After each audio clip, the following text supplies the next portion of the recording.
औज़ुबिल्लाहि मिनश्शैतानिर्रजीम बिस्मिल्लाहिर्रहमानिर्रहीम अस्सलामु अलैकुम वरहमतुल्लाहि वबरकातुहू। गुजरात प्रदेश के मजलिस इत्तेहादुल मुस्लिमीन के अध्यक्ष व सदर जनाब मोहतरम साबिर काबुलीवाला साहब, बापू नगर के मजलिस इत्तेहादुल मुस्लिमीन के उम्मीदवार जनाब शिब्बू भाई साहब, सूरत से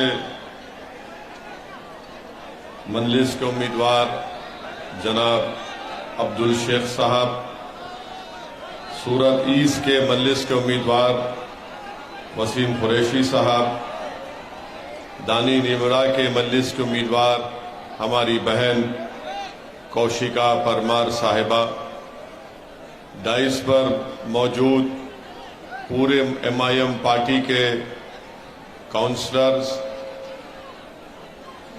मजलिस इत्तेहादुल मुस्लिमीन के तमाम जिम्मेदारान, मौज़िज़ हाज़रीन इकराम, बुजुर्गान मिल्लत, मेरे नौजवान साथियों, अल्हम्दुलिल्लाह आप तमाम लोग इतनी बड़ी तादाद में बापू नगर विधानसभा में मजलिस के इस रैली में शिरकत की। मैं आपका शुक्रिया अदा करना चाहूँगा कि आपने मजलिस से अपनी बेलोस मोहब्बत का इजहार इस जलसे को, इस रैली को कामयाब करके आपकी मौजूदगी से दिया। और मुझे यकीन है कि इंशाअल्लाह ताला जो मोहब्बत और जो जज्बे का इजहार आज आप यहाँ पर कर रहे हैं, इंशाअल्लाह ताला वो विधानसभा के चुनाव में बापू नगर में आप एक नई तारीख को लिखेंगे अपने इत्तेहाद से, अपनी मोहब्बत से। और मुझे पूरा यकीन है कि आप ना सिर्फ अपने दुआओं से, अपनी मोहब्बतों से शिब्बू भाई को नवाजेंगे, बल्कि आप लोग मुत्तहदा तौर पर बापू नगर विधानसभा की तरक्की के लिए, उसके डेवलपमेंट के लिए, उसके अमन को और महफूज करने के लिए बापू नगर विधानसभा के तमाम राय दहिंदे, तमाम यहाँ पर बसने वाले लोग अपना एक एक वोट से यहाँ पे शिब्बू भाई को वोट देकर अपना नया विधायक और नया MLA बनाएंगे। मेरे अजीज दोस्तों और बुजुर्गों, मजलिस इत्तेहादुल मुस्लिमीन, मैंने पहले भी कहा और फिर कह रहा हूं, ये आपके लिए नहीं कह रहा हूं, बल्कि मैं उन लोगों के लिए कह रहा हूं जो मजलिस पर इल्जाम लगाते हैं। मजलिस किसी मजहब के खिलाफ थी, ना कभी रहेगी इंशाअल्लाह ताला।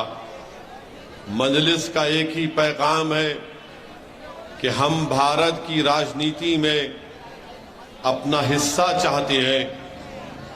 हम भारत की राजनीति में हमारा मानना यह है कि जब तक कमजोरों को, मजलूमों को, गरीबों को, दलितों को, आदिवासियों को और अल्पसंख्यक समाज के मुसलमानों को उनका जायज मुकाम नहीं मिलेगा, हम अपने आप को जवाब नहीं दे सकते। ना हमसे इंसाफ होगा, ना हम जिस इलाके में और बस्तियों में रहती हैं उसका विकास होगा या डेवलपमेंट होगा।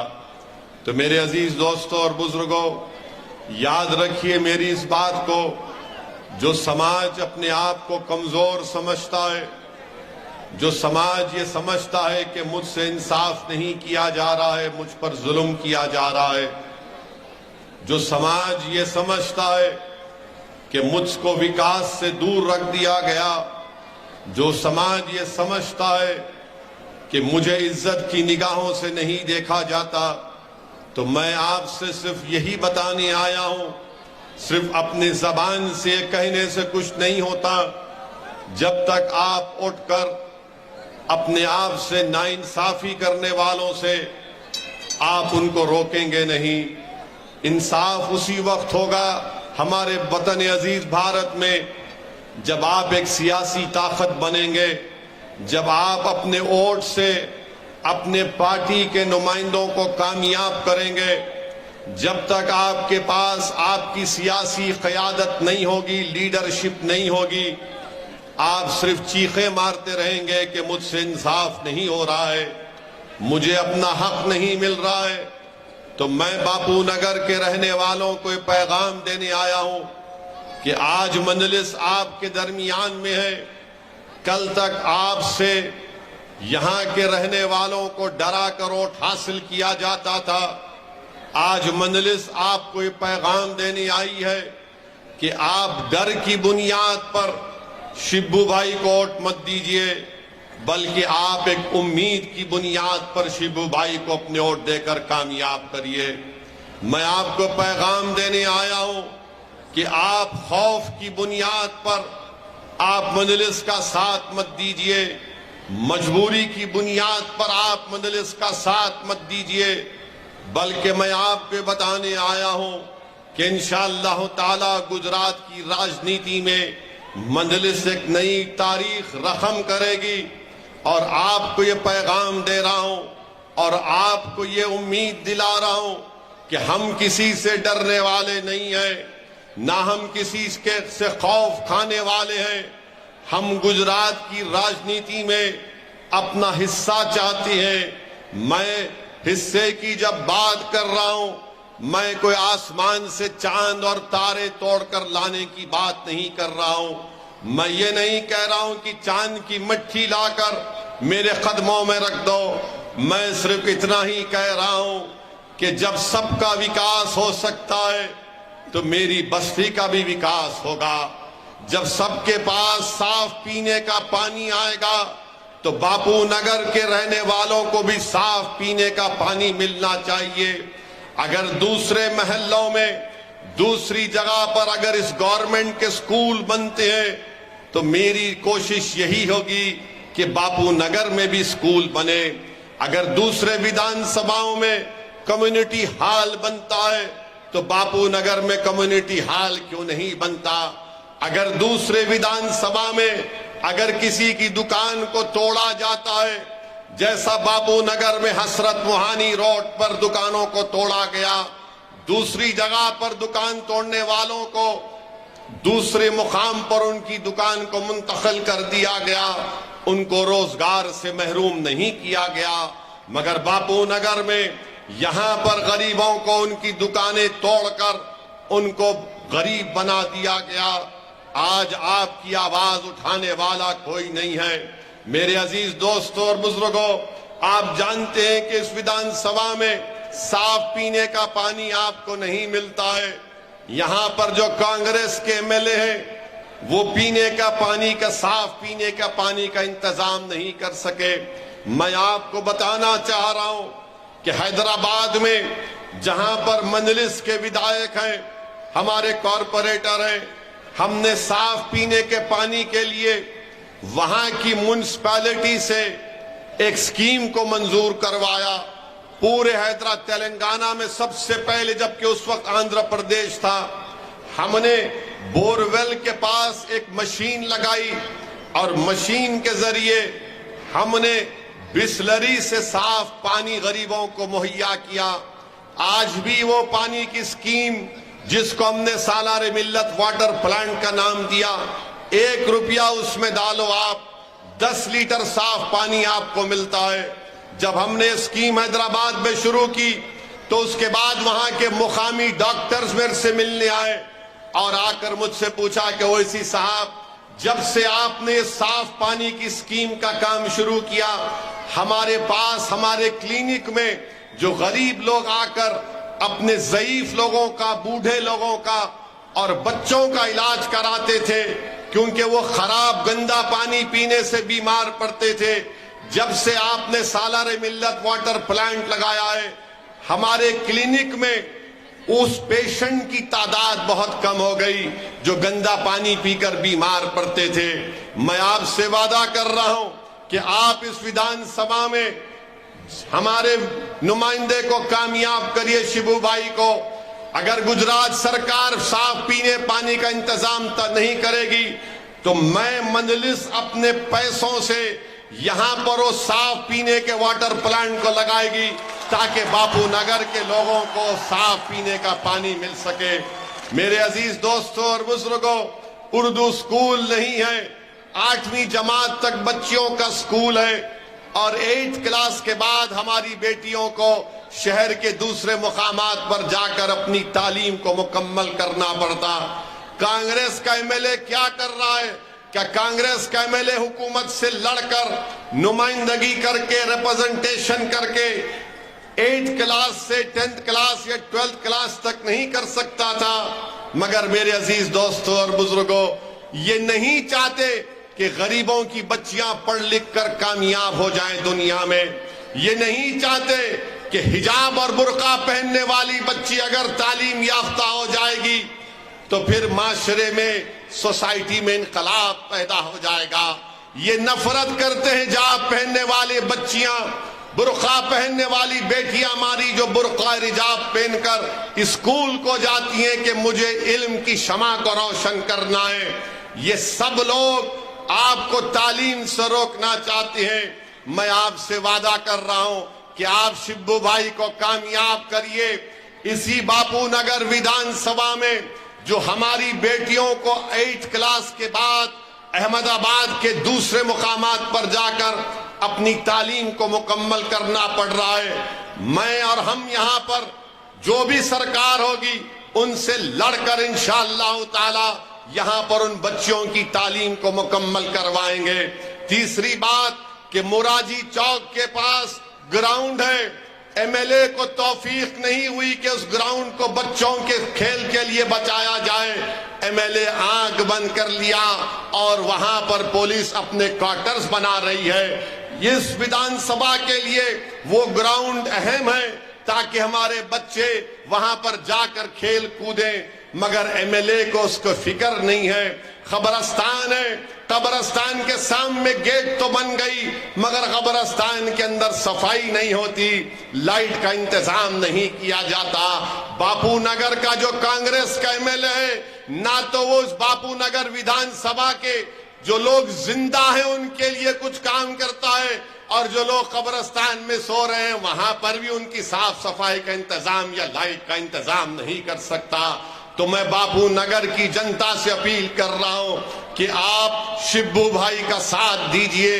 आपकी विधानसभा को इंशाअल्लाह ताला एक मिसाली विधानसभा हम बनाएंगे। मेरे अजीज दोस्तों और बुजुर्गों, यही कांग्रेस का विधायक अहमदाबाद का मेयर भी था। क्या किया इन्होंने? इनके बहुत कारनामे हैं। मैं कांग्रेस के विधायक को एक बात कहना चाह रहा हूं कि दुनिया भूल गई होगी मगर मैं हमेशा याद रखता रहूंगा कि तुम्हारी मौजूदगी में वली गुजराती की खबर को मिसमार कर दिया गया था। अगर तुम समझ रहे हो कि हम भूल गए, हम नहीं भूले हैं। ये कांग्रेस के विधायक में और इसकी सोच में और आरएसएस में कोई फर्क नहीं है। मेरे अजीज दोस्तों और बुजुर्गों, इसीलिए यहाँ के बापू नगर के तमाम जनता से अपील कर रहे हैं कि आप एक मर्तबा शिब्बू भाई के हक में अपना साथ दीजिए ताकि बापू नगर की जनता जो विकास से, तरक्की से महरूम हो चुकी है, उनको विकास मिले, उनको उनका हक मिले।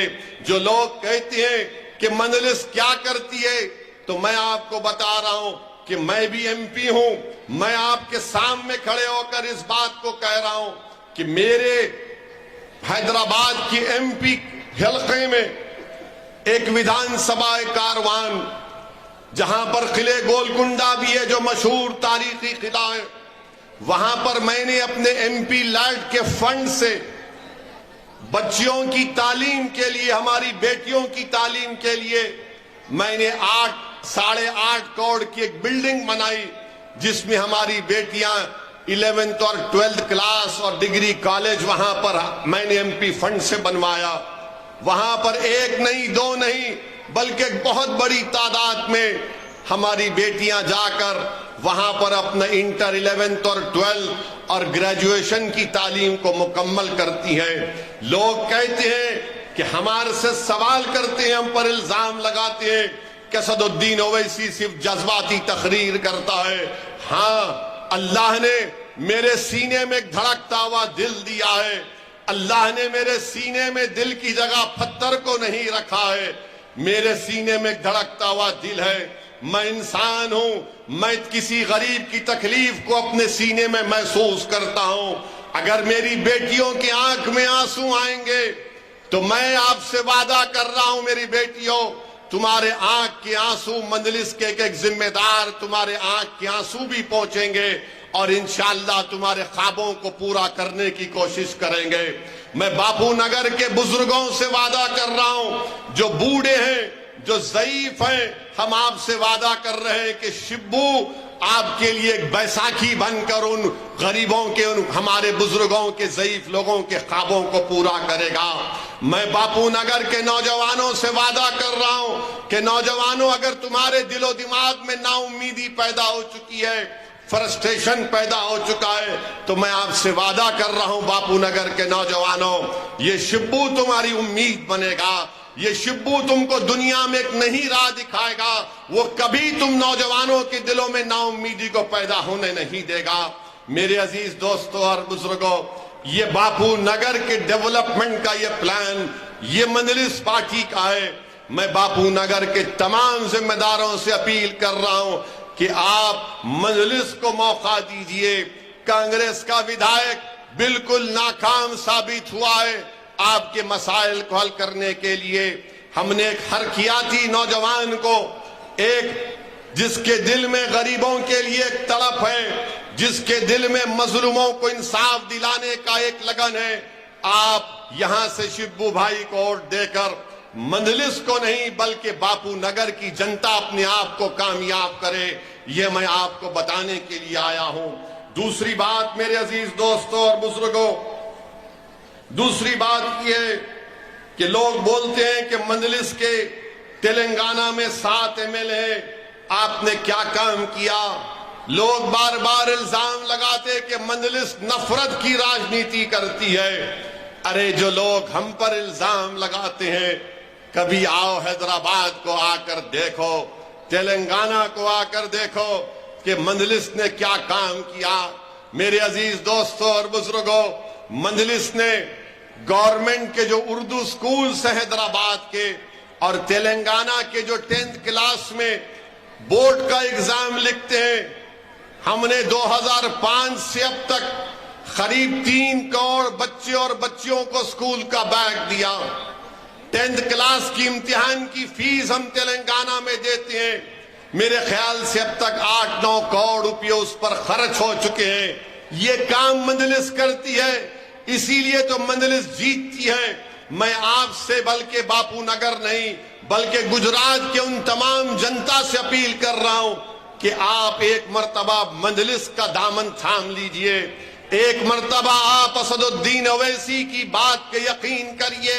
एक मर्तबा आप साबिर काबुलीवाला की क़यादत को मजबूत करिए। मैं आपसे वादा कर रहा हूं कि इंशाअल्लाह ताला नाइंसाफियों के दौर का खात्मा होगा। गरीबों और मजलूमों को एक नई उम्मीद की किरण नजर आएगी कि अब तक हमने जिनका साथ दिया था उन्होंने हमको धोखा दिया। मेरे अजीज दोस्तों और बुजुर्गों, जो लोग मंजलिस पर यह भी इल्जाम लगाते हैं कि मंजलिस हिंदुओं के खिलाफ है, मंजलिस कभी हिंदुओं के खिलाफ थी ना कभी रहेगी इंशाअल्लाह ताला। बताओ, असदुद्दीन ओवैसी का एक स्टेटमेंट निकाल कर बताओ कि असदुद्दीन ओवैसी ने किसी मजहब के खिलाफ कोई बात कही है? हाँ, यकीनन मैं एक मुसलमान हूं, मुझे उस पर फख्र है और जब तक जिंदा रहेगा, अल्लाह मुझे जिंदा रहेगा, मैं फख्र करूंगा कि हाँ, मैं भारत की जमहूरियत में मैं एक फख्र से कहूंगा कि मैं मुसलमान हूं। और हमारा फर्ज ये बनता है कि हम सबको साथ लेकर चले। लोग इल्जाम मुझ पर लगाते हैं, इल्जाम लगाने वालों, तुम्हारे पास सच्चाई नहीं है। सच्चाई यह है कि हैदराबाद, मेरे हैदराबाद के पार्लियामेंट की कॉन्स्टिट्यूंसी में एक इलाका है लाल दरवाजा, वहां पर एक मशहूर मंदिर है उस मंदिर के पुजारी को जब कोविड हो गया था तो उस पुजारी के जिम्मेदारों ने मुझसे सुबह 2 बजे फोन करके कहा कि ओवैसी साहब, पुजारी जी को कोविड हो गया है, सांस लेने में मुश्किल हो रही है, अस्पताल में कोई बेड नहीं मिल रहा। तो हमने आधे घंटे के अंदर वो पुजारी जी को अपने अस्पताल असरा हॉस्पिटल में उनको बेड दिलाया, उनका पूरा इलाज करवाया और वो शिफायाब होकर निकले। बताओ फिर फिरका परस्त कौन है? फिर उसी मंदिर के पुजारी के लोगों ने हमसे आकर कहा कि आप सब काम कराते हैं, मंदिर को सरकार से बोलकर पैसे दिलाइए। तो मैंने अकबरुद्दीन अवैसी से कहा कि अकबर जाओ असेंबली में इस मसले को उठाओ। और अकबरुद्दीन अवैसी ने तेलंगाना की असेंबली में चीफ मिनिस्टर तेलंगाना से इस बात का मुतालबा किया कि लाल दरवाजे की मंदिर के लिए 3 करोड़ रुपये चीफ मिनिस्टर मंजूर करो। तो तेलंगाना का चीफ मिनिस्टर खुश भी हुए और ताज्जुब कर रहे थे कि आप ये कह रहे हैं। तो अकबर ने कहा कि हम किसी मजहब के खिलाफ ना थे ना रहेंगे, हमारी लड़ाई हमारे हक की लड़ाई है। कोई मंदिर में घंटी बजाए, कोई मस्जिद से हय्याल सलाह हय्याल फलाह की सदाएं दे, कोई गिरजाघर को आबाद करे, कोई गुरुद्वारे में अपना जो मजहबी त्योहार अदा करे। हम सिर्फ यही चाहते हैं कि भारत की राजनीति में सबको अपना अपना हिस्सा मिले। हम ये नहीं चाहते कि हम गरीबी और कस्मापुरसी के आलम में पड़े रहें और दूसरे इतना तरक्की करें कि वो आसमानों पर पहुंच जाएं और हम नीचे रह जाएं। ये हमारी लड़ाई है मेरे अजीज दोस्तों और बुजुर्गों। यकीनन हम भाजपा के खिलाफ थे और रहेंगे। हम कांग्रेस के खिलाफ इसलिए हैं क्योंकि कांग्रेस और भाजपा में कोई फर्क नहीं रहा।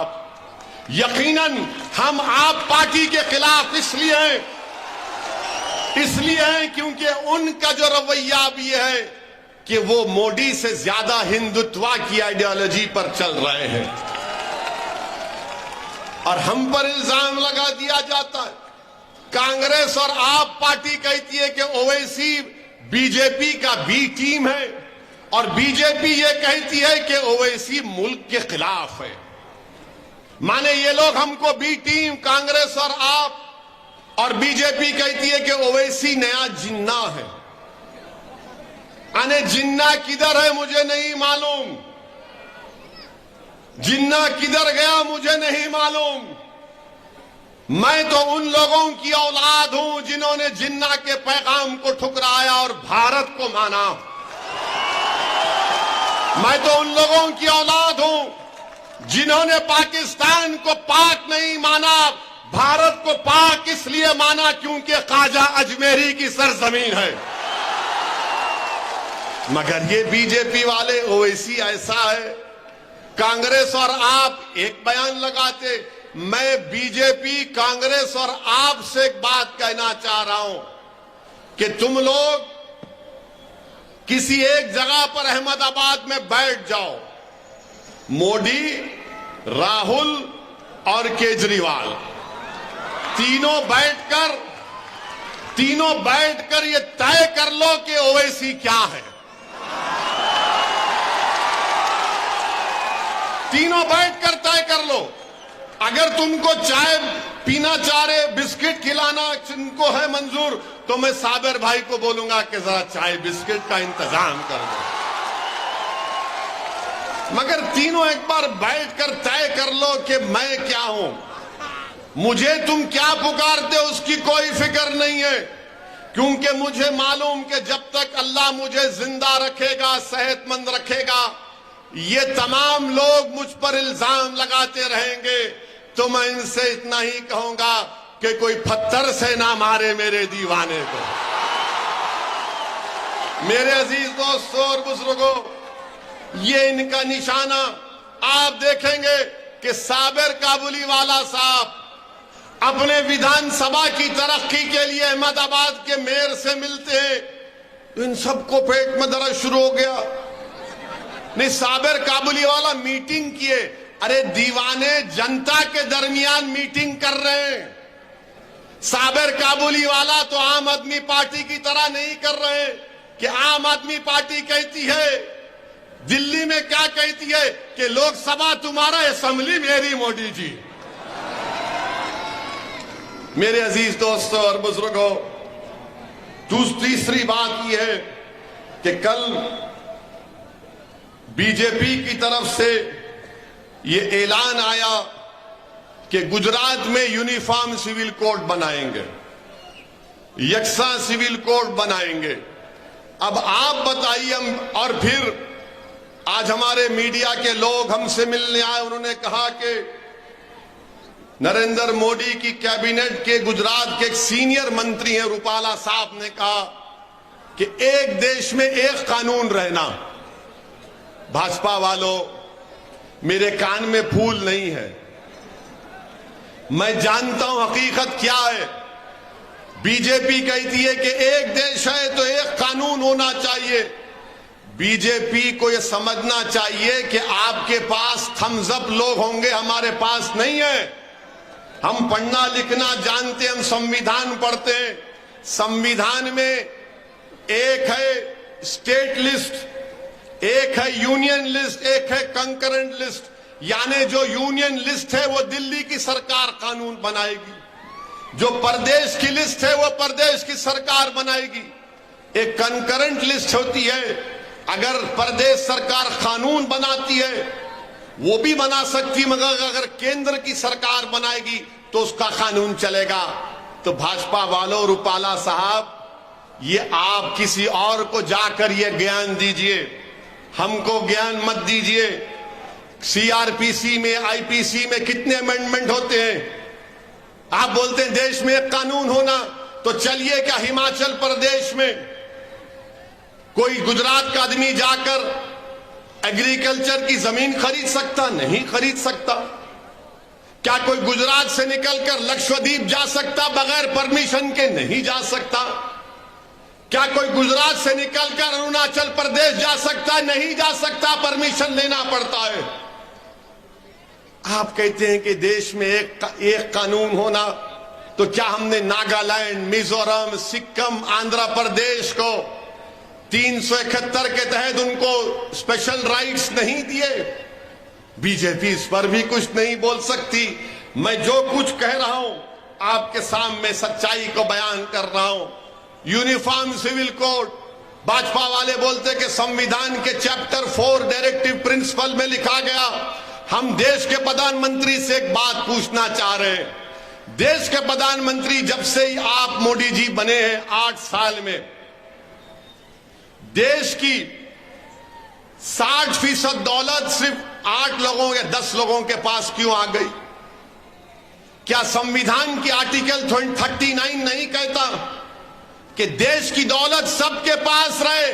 मगर देश की दौलत किसके पास है? जो मोदी जी का चहीता है, जो उनका प्यारा है, वही दौलतमंद हो रहा है। देश की दौलत कहां जा रही है? गरीबी देश की जनता का मुकद्दर बन गया, नौजवान युवा का बेरोजगारी उसका मुकद्दर बन गया। तो क्या आर्टिकल 39 पर आप कुछ नहीं बोलेंगे? मेरे अजीज दोस्तों और बुजुर्गों, फिर आप बोलते कि नहीं, यूनिफॉर्म सिविल कोड हम इसलिए ला रहे हैं ताकि महिलाओं को उनका हक मिले। अच्छा, महिलाओं को उनका हक मिलना चाहिए। तो अब आप सुनो, मुसलमानों में अगर कोई, जैसा मैं बाप हूं, अगर मैं अपने विल से वसीयत करता हूं कि मेरी एक औलाद को ये दौलत मिलेगी, तो मुस्लिम कानून के लिहाज से मैं 1/3 से बढ़ के जायदाद नहीं दे सकता। मुसलमानों में वसीयत अगर करते हैं तो कोई बाप 1/3 ज्यादा अपनी जायदाद एक औलाद के नाम पे नहीं कर सकता, मोदी जी। मगर हमारे हिंदू भाइयों में वो विल का पावर है। क्या आप खत्म करेंगे? क्या गुजरात की सरकार उसको खत्म करेगी? हमको बताओ। क्या आप गुजरात के बच्चियों से कहेंगे कि नहीं, बाप की जायदाद में हक नहीं मिलेगा, कन्यादान तुम्हारा हो गया, उसी में सब खत्म हो गया? बताओ बीजेपी वालों, इसका जवाब दो। जवाब इनके पास नहीं है। निशाना मुस्लिम महिला है। अरे मुस्लिम महिलाओं को अगर इंसाफ दिलाना था तो बापू नगर में स्कूल खोल देते। बापू नगर में हमारी बच्चियों को 8 क्लास के बाद शहर के दूसरे कोने में जाना पड़ता, मगर निशाना क्या है आप जानते हैं। और हिंदू जॉइंट फैमिली में इनकम टैक्स का रिबेट मिलता, मुसलमानों को क्यों नहीं मिलता? मोदी जी हमको भी दो, हम भी इनकम टैक्स कम पे करेंगे, मगर उस पर बात नहीं करेंगे। अब आप की बात करते हैं मुस्लिम महिलाओं को इंसाफ मिलना चाहिए, तो मोदी जी की सरकार ने एक सर्वे किया और सर्वे में बताया गया कि 2000 से 2019 तक 90 लाख बेटियों का मिसिंग है। यानी जब मालूम हुआ कि मां की कोख में बेटी है तो 90 लाख बच्चियां मिसिंग हो गई। उसको अंग्रेजी में कहते हैं फीमेल इन्फेंटिसाइड। बताइए बीजेपी वालों, उस 90 लाख बच्चियां जो मिसिंग है उसमें कितने मुसलमान थे? लोग बोलते हैं कि मैं भड़काऊ भाषण देता हूं, नहीं, ये फैक्ट है। बताओ कितने मुसलमान थे उसमें? 90 लाख। 2000 से 2019 तक जब मालूम हुआ कि कोख में बेटी पल रही है तो उसको कहते हैं फीमेल इन्फेंटिसाइड, मिसिंग हो गए। बताओ कितने मुसलमान थे भाजपा वालों? नहीं बता पाएंगे, इसलिए कि मुसलमानों का नंबर बहुत कम है। अच्छा, एक और बात, अब हंसना नहीं इसके ऊपर, हंसेंगे नहीं आप लोग, नहीं हंसेंगे। अब सुनो, आप ना शर्माना। नेशनल फैमिली हेल्थ सर्वे, उसने सर्वे में यह किया कि कितने मर्द लोग, मैं हमारी बहनों से माजरत चाहता हूं, उनकी मौजूदगी में कह रहा हूं, मगर यह डेटा है, कितने मर्द शादी के बाहर ताल्लुकात पैदा करते हैं। यानी घर में बीवी है मगर दूसरी औरत से ताल्लुकात पैदा करते हैं शादी के बाहर, जिसको अंग्रेजी में बोलते हैं लिव इन रिलेशनशिप। गुजराती में क्या बोलते? मैत्री। हाँ, वो है नहीं, ये नहीं मालूम, मगर ये डेटा है। अब इसमें क्या कहा गया कि हमारे हिंदू भाई 2.2 मीन नंबर इनके पास पार्टनर थे, सिख और क्रिश्चियन 1.9, बुद्धिस्ट और मुसलमान 1.7, जैन में सबसे कम थे 1.1। अब क्या करेंगे इसका? आप बोलो क्या करेंगे बीजेपी की सरकार? अच्छा, जो सेक्सुअल ताल्लुकात पैदा करते, जिसको उर्दू में बोलते जमा, इंग्लिश में बोलते इंटरकोर्स, कौन अपनी बीवी को रखते हुए किसी और के साथ ऐसे चीजें करता है, उसका भी डेटा है। और उसमें मुसलमान खाली 2.6 है बीजेपी वालों। आप बोलो फिर इसका क्या जवाब देंगे? यूनिफॉर्म सिविल कोड, यानी हर मर्ज की दवा यूनिफॉर्म सिविल कोड। अब इसका क्या जवाब देंगे? अच्छा, फिर बोलते नहीं, यूनिफॉर्म सिविल कोड लाना इसलिए जरूरी है कि मुसलमान बहुत शादियां करते हैं। मोदी जी, हम एक करके परेशान हैं।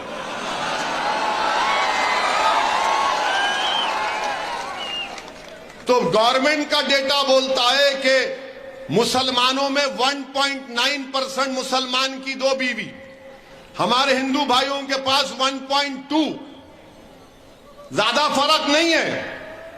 और सबसे बड़ी बात यह है कि अगर मुसलमान की दूसरी बीवी होगी तो बीवी होगी और उसको मेंटेनेंस का राइट मिलता है, उसको अपने शौहर के साथ घर में रहने का हक मिलता है।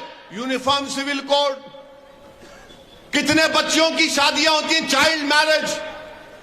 86% किस समुदाय की थी? बताओ मोदी जी और भाजपा वालों। मगर आप टारगेट मुसलमानों को करना चाहते हैं।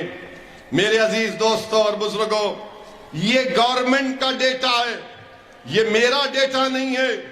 अब मोदी जी और बीजेपी बोलेंगे नहीं, यूनिफॉर्म सिविल कोड लाना चाह रहे हैं क्योंकि कानून बराबर रहे। अरे मोदी जी, पहले ये तो बताओ कि गुजरात में डिस्टर्ब एरियाज एक्ट कब खत्म होगा?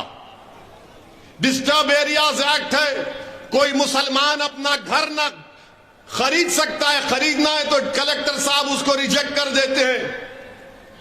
और फिर यूनिफॉर्म सिविल कोड अगर है, अगर कोई धर्म परिवर्तन करना चाहता है तो नहीं कर सकता जब तक परमिशन ला ले। तो फिर ये कौन सा यूनिफॉर्म सिविल कोड होगा?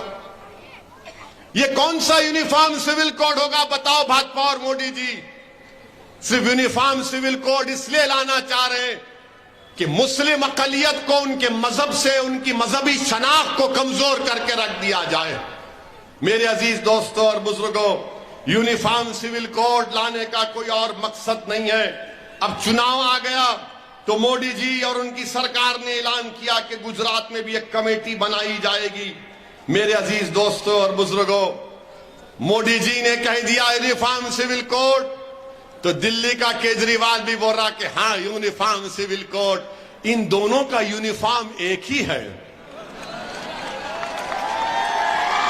इन दोनों का यूनिफॉर्म एक ही है। तुम लोकसभा जीतो, मैं असेंबली जीतता हूं। जब तबलीगी जमात पर इल्जाम लगा दिल्ली में कोरोना काल में, तो यही केजरीवाल दिल्ली में इल्जाम लगाए तो मोदी जी ने कहा कि हां तबलीगी जमात जिम्मेदार है। जब कोर्ट में मुकदमा गया तो कोर्ट ने तबलीगी जमात के खिलाफ पूरे मुकदमों को खारिज कर दिया। मेरे अजीज दोस्तों और बुजुर्गों, इसीलिए मैं आपसे अपील कर रहा हूं कि इन लोगों की जो अज़ाइम है, इनकी जो हरकतें हैं, इसको आपको समझने की जरूरत है। मैं आपसे सिर्फ यही इल्तिजा कर रहा हूं कि जब गुजरात की सरजमीन पर, यहां पर बिल्किस बानो का मसला आया, बिल्किस बानो मुसलमानों का मसला नहीं है, बिल्किस बानो महिलाओं का मसला नहीं है, बिल्किस बानो भारत का मसला है। क्योंकि हमारे देश में सबसे ज्यादा अगर क्राइम होता है तो महिलाओं के खिलाफ होता है। कभी उनको छेड़खानी की जाती है, कभी उनको मारा जाता है, कभी उनको जलाया जाता है, कभी उनको रेप किया जाता है।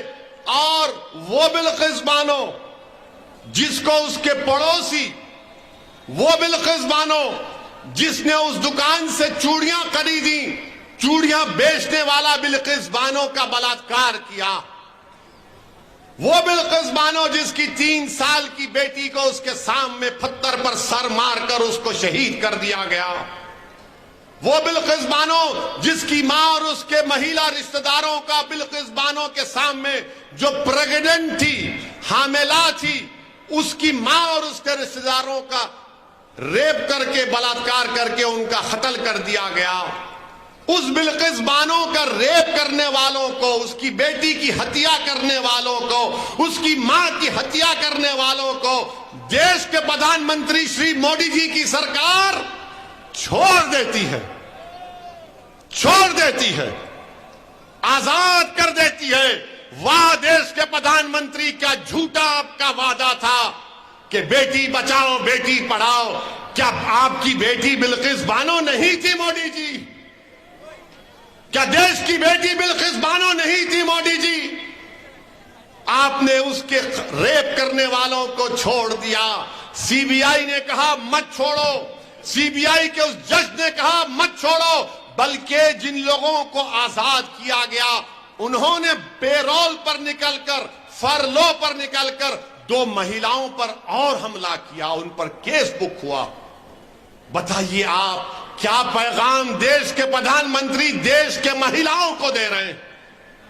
क्या पैगाम भाजपा देश के महिलाओं को दे रही है कि अगर तुम्हारा रेप होगा तो चंद साल वो जालिम जिसने तुम्हारी इज्जत लूटी उसको जेल में रखेंगे और अच्छे संस्कार की बुनियाद पर मोदी जी उनको आजाद कर देंगे।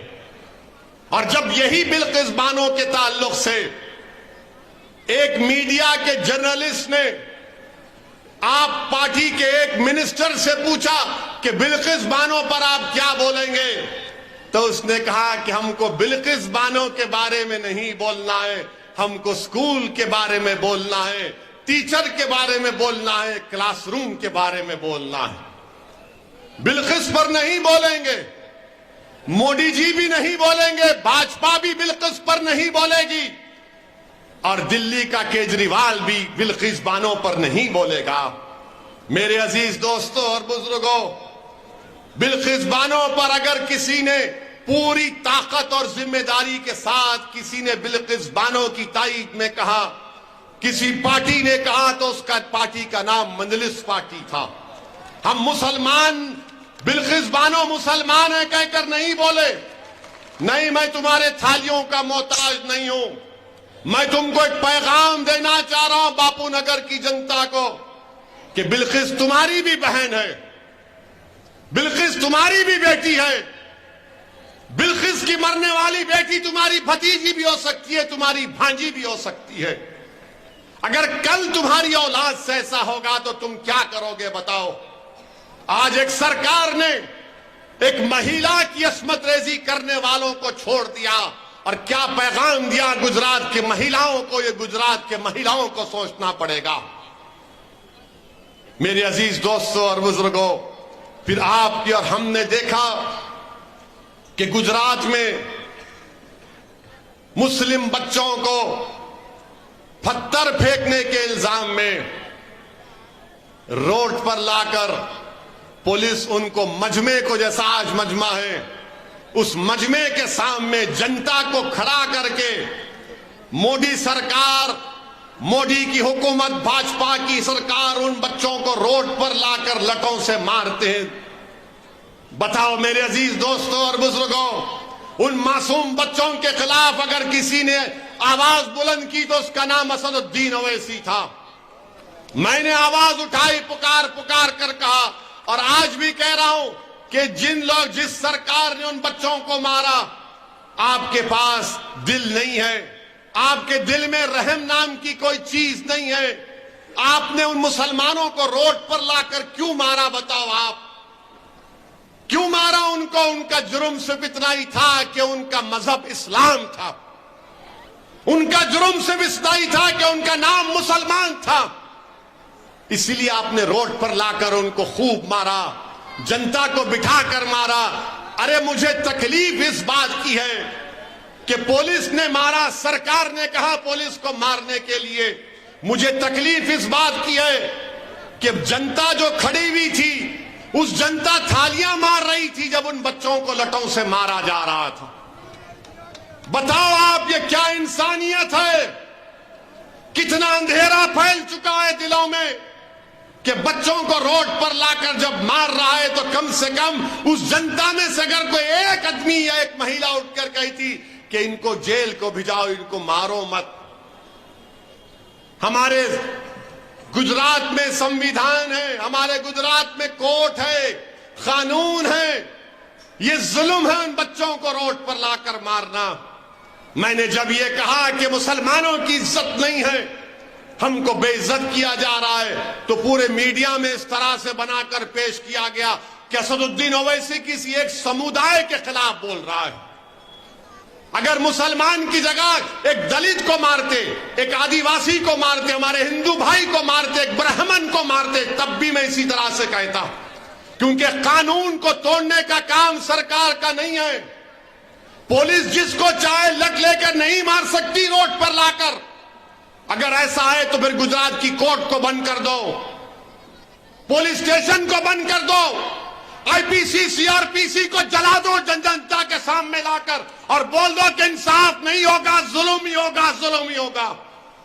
अगर इंसाफ होना चाहिए तो संविधान से देश चलना चाहिए।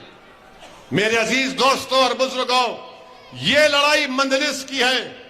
बच्चों को लाकर मारा और पीटा जाता है।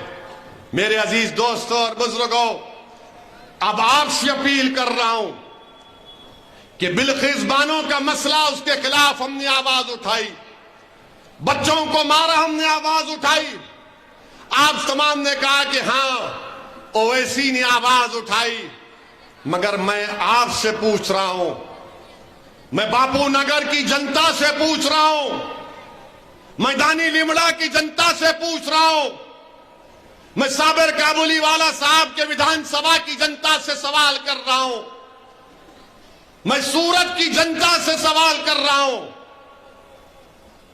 जो लोग खामोश बैठ गए जब बिल्किस के कातिलों को छोड़ा गया, जिन्होंने खामोशी अख्तियार की और जिसने बिल्किस के हक के लिए खड़ा हुआ, जिसने बच्चों को लाठी से मारी, जिसने उनकी तकलीफ को अपने सीने में महसूस की, उनको मारना यह देखा कि ये मेरी औलाद को मार रहे हैं।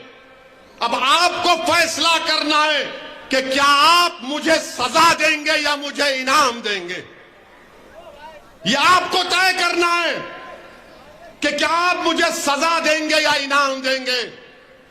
मैं आपसे अपील कर रहा हूं कि जो खामोश बैठ रहे हैं, आप उनको वोट देते आए, अब उनको वोट मत दो।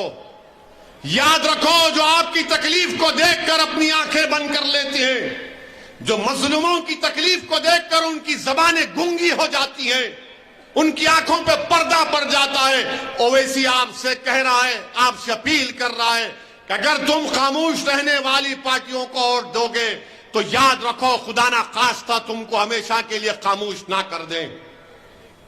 तुम अगर खामोश रहने वालों का साथ दोगे तो जुल्म बढ़ता जाएगा। तुम खामोश रहने वाले पार्टियों को वोट दोगे तो याद रखो, तुम्हारे नौजवानों की जिंदगियों को बर्बाद कर दिया जाएगा। तुम अगर खामोश रहने वालों को वोट दोगे तो दलितों का, आदिवासियों का, मजलूमों का, गरीबों का एक्सप्लॉयटेशन चलता रहेगा। बोलने वालों का साथ दो, लड़ने वालों का साथ दो, जो इस जुल्म के खिलाफ एहतजाज बुलंद करते हैं उनका साथ दो। आप अब आपको तय करना है कि आप खामोश रहने वालों का साथ देंगे या गरीबों की आवाज, उनकी तकलीफ को समझने वालों का साथ देंगे। बिल्किस बानो गुजरात की भी बेटी है और भारत की भी बेटी है। जिन बच्चों को मारा गया वो हर किसी की औलाद है। मेरे अजीज दोस्तों और बुजुर्गों, इसीलिए मैं आपसे अपील कर रहा हूं कि ये विधानसभा के चुनाव हमारे लिए अहम है। अगर मंदलिस के विधायक जीत कर जाएंगे तो चाहे बापू नगर हो या साबिर काबुलीवाला साहब की विधानसभा हो, ये अगर एमएलए बन के जाएंगे इंशाअल्लाह, तो गुजरात की विधानसभा में वो गरीबों और मजलूमों की इंसाफ की लड़ाई लड़ेंगे। हमसे आज लोग आकर कहते हैं कि 3 है, 3 का क्या होगा। मैं ये कहता हूं कि तुम 3 की क्यों बात कर रहे हो, मैं तो 3 को 12 करने की कोशिश कर रहा हूं। मैं 3 को 12 करने की कोशिश कर रहा हूं, मेरा साथ दो। मगर वो लोग बोलते नहीं 3 है। अरे 3 नहीं, 3 को और बढ़ाओ। जब हमारे पटेल भाई मुसलमानों के बराबर उनकी आबादी है, कितने उनके एमएलए हैं? 42 उनके एमएलए हैं। मैं मुबारकबाद देता हूं गुजरात के पटेल भाइयों को कि वो कांग्रेस में भी हैं, भाजपा में भी हैं, हर पार्टी में, मगर जब अपने कैंडिडेट की बात आती तो सब एक होकर उसको कामयाब करते हैं। और हमारा मामला यह है, 3 है, 3 का क्या होगा? मेरे भाई, ये गब्बर सिंह शोले पिक्चर के 3 है, ये समझे ना, तेरा क्या होगा कालिया। तुम 3 थे, हम तुमसे कह रहे हैं 3 नहीं 12-13 करेंगे इंशाअल्लाह ताला। मेरे नौजवानों, तुम ख्वाब देखना शुरू करो, तुम ऊंचे ख्वाब देखना शुरू करो और वो ख्वाब पूरे होंगे इंशाअल्लाह ताला। जो लोग छोटे छोटे चीजों को देखते हैं उनको कभी ऊंचाइयां नसीब नहीं आती।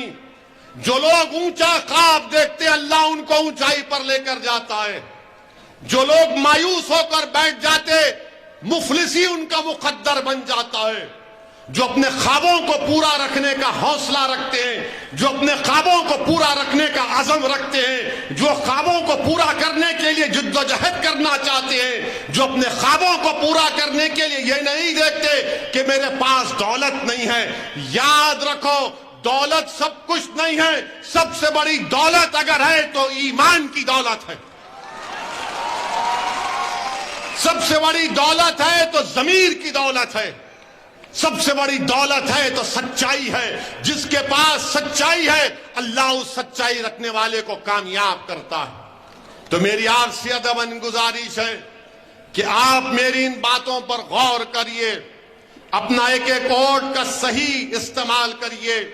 डरने और घबराने की जरूरत नहीं है। जब शिबू भाई, साबिर भाई, हमारी बहन कौशिका परमार और हमारे ये तमाम जो जिम्मेदार अगर इंशाअल्लाह आपकी दुआएं, आपका वोट रहा, ये विधायक बनकर गुजरात की विधानसभा में जाएंगे, तो शिबू भाई जब बापू नगर की आवाज उठाएगा तो गुजरात की विधानसभा की आवाज इंशाअल्लाह ताला बापू नगर की जनता को सुनाई देगी कि शिबू पुकार रहा है, शिबू लड़ रहा है बापू नगर की जनता के लिए। और जब साबिर काबुली वाला इंशाअल्लाह कामयाब होकर आपका कायद बनकर जाएगा तो साबिर काबुली वाला की आवाज पूरी गुजरात में गूंजेगी इंशाअल्लाह ताला। ये हमारा कोशिश है, ये हमारा ख्वाब है। इसको आपको और हमको पूरा करना है। इलेक्शन जैसा आएगा तो सब इल्जाम लगाएंगे, ओवैसी ये बी टीम है, वो दिल्ली का बोलेगा उसकी टीम है, वो राहुल बोलेंगे उसका टीम है। मैं किसी के टीम का प्लेयर नहीं हूं, मैं आपके टीम का आदमी हूं, मैं जनता का आदमी हूं, मैं अवाम का कादिम हूं, मैं अवाम के टीम का हिस्सा हूं। और याद रखो, दुनिया में कोई ऐसा आदमी अब तक पैदा नहीं हुआ जो असदुद्दीन ओवैसी को खरीद सके। याद रखो मेरी इस बात को। तुम्हारे पास दुनिया की दौलत होगी, तुम्हारे पास दुनिया की ताकत होगी, तुम्हारे पास हर तरह की चीज होगी, मगर मेरे पास जो चीज है वो तुम्हारे पास नहीं है। मैं मोहम्मद मुस्तफा सल्लल्लाहु अलैहि वसल्लम के गुलामों का गुलाम हूं। तुम्हारे पास ताज होगा, तुम्हारे पास तख्त होगा, मुबारक हो तुमको तुम्हारा ताक और ताज। मेरे सर पर नालैन का ताज है, वही मेरा ताज। मेरे अजीज दोस्तों और बुजुर्गों, मैं आपसे अपील कर रहा हूं कि मुत्तहिदा तौर पर अपने वोट का इस्तेमाल करिए। अब किसी को वोट नहीं देना। आप कोई अगर पैसा खर्चता है तो ले लेना। क्या करेंगे? ले लेना, क्योंकि बहुत हराम का पैसा है इनके पास, बहुत हराम का पैसा है। ले लेना और बोलना ओवैसी भाई ने कहा था दिए तो ले लेना, ले लेना, मगर वोट पतंग को देना। कोई बुरी बात नहीं, उन्हें दे रहे आप क्यों नहीं लेते? 15 लाख अकाउंट में नहीं आए, कम से कम चुनाव में तो आ रहे। नौकरी नहीं दिए तो कम से कम वो नोट तो निकल रही। मेरे अजीज दोस्तों, अब हमारे आज के इस जनसभा के बाद कल से पूरे हजरत इबलीस के दोस्त शुरू हो जाएंगे बापू नगर में। इबलीस के लोग शुरू हो जाएंगे। उसकी बातों में नहीं आना, वो जज्बाती बात करता है। तुम लोग खुश हो जाएंगे, उसको वोट नहीं देना। सोचना, अब नहीं सोचना मेरे भाई, मेरी मां और बहनों, अब नहीं सोचना। मेरे बुजुर्गों, अब नहीं सोचना। अब मुकम्मल यकीन के साथ आप इस दीवाने का साथ दो, पूरे यकीन के साथ, पूरे एतमाद के साथ, क्योंकि आपकी भी कोई आवाज होना चाहिए, कोई आपके दिलों में छुपे हुए गम को बयान कर सके, कोई तुम्हारे ख्वाबों को पूरा करने की बात कर सके, कोई तुम्हारे नौजवान बच्चों को हाथ पकड़कर हौसला दिला सके कि बेटे मायूसी को करीब आने मत दे, हौसला रख। मेरे अजीज दोस्तों, मेरी इज्जतदार मां और बहनों, यही चंद गुजारिशात मुझे आप तक पहुंचाना था। मैं उम्मीद करता हूं कि अल्लाह आपके दिलों में मंजलिस की मोहब्बत पैदा करेगा।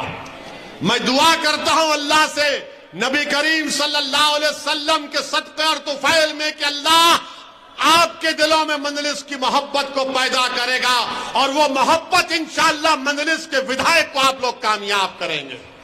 मेरी तकारीर, मेरे जज्बाती तकारीर या मेरे जुमलों से किसी के दिल में मोहब्बत पैदा नहीं हो सकती है।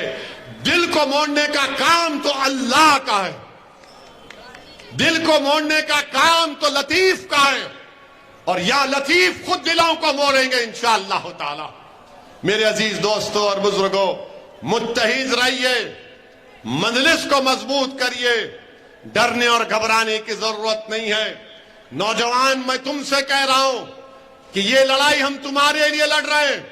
मेरी जिंदगी का कोई भरोसा नहीं है, किसी की जिंदगी का भरोसा नहीं है, मगर मेरी एक ही ख्वाहिश है कि जब अल्लाह मुझे इस दुनिया से लेकर जाएगा तो कम से कम मेरे जाने के बाद असदुद्दीन ओवैसी की तरह एक नहीं, दो नहीं, हजारों नौजवान लड़के और लड़कियां खड़े हो जाएंगी आपकी लड़ाई लड़ने के लिए। ये लड़ाई आपकी है, याद रखो, ये लड़ाई मेरी नहीं है। अगर मैं हैदराबाद से गुजरात को आया हूं और आता रहूंगा इंशाअल्लाह ताला, तो मैं अपनी लड़ाई लड़ने नहीं आया हूं, मैं आपको लीडर बनाने आया हूं। मैं आपके ख्वाबों को पूरा करने की पूरी कोशिश कर रहे हैं। तो मेरी मां और बहनों, मेरे बुजुर्गों, नौजवानों, आओ मंजलिस को मजबूत करो। ये तुम्हारी आवाज है, ये तुम्हारी पहचान है, ये तुम्हारी ताकत है नौजवानों। इसीलिए हम आपसे कह रहे हैं कि मुत्तहिद हो जाओ, एक हो जाओ, चाहे बापू नगर हो या कोई और विधानसभा हो, मंजलिस को कामयाब करिए और मेरे साथ नारा लगाइए, भारत जिंदाबाद, जिंदाबाद, जिंदाबाद, भारत जिंदाबाद। नारे तकबीर, नारे तकबीर। अस्सलाम वालेकुम व रहमतुल्लाहि व बरकातहू।